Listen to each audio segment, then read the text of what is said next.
let's start by reading the question.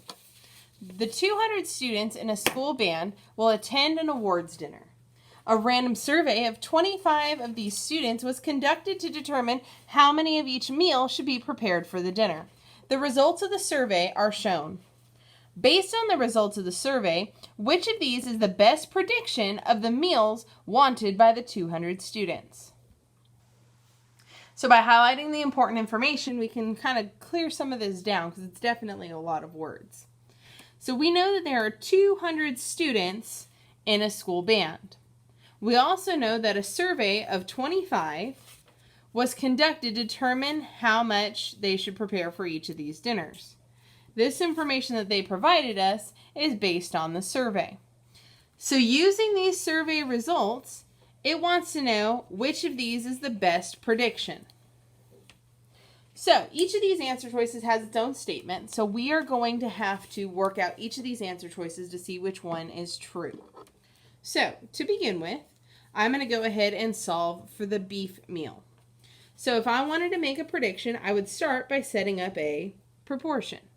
I do know that the students that ordered beef were 12 out of the 25 students. So if we were to predict how many out of the 200 students, we would want to set up a proportion. We're lucky enough, there's a relationship between 25 and 200, and that relationship is 8. So if I do 12 times 8, I would end up with 96, meaning that 96 people would want beef. This amount of 16 would not be correct. It should say 96. Therefore, we can eliminate answer choice A. For answer choice B, it says 52 students would either want chicken or pasta. So we would need to look up here and combine the amount of chicken and pasta. Again, for making a prediction, we want to set up a proportion, and we can see that 8 and 5 would equal 13 out of the 25 students that were surveyed. Looking at the relationship with 200, we could see that 25 times 8 is still 200, so we could do 13 times 8. And when we do 13 times 8, we end up with 104. 52 is not nearly enough to account for all of the people that would want pasta or chicken.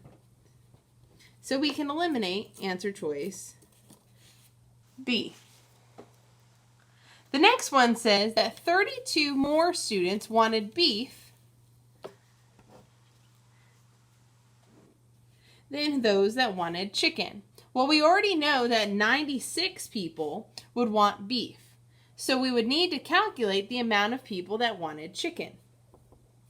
From our survey, we saw that 8 students chose chicken out of the 25.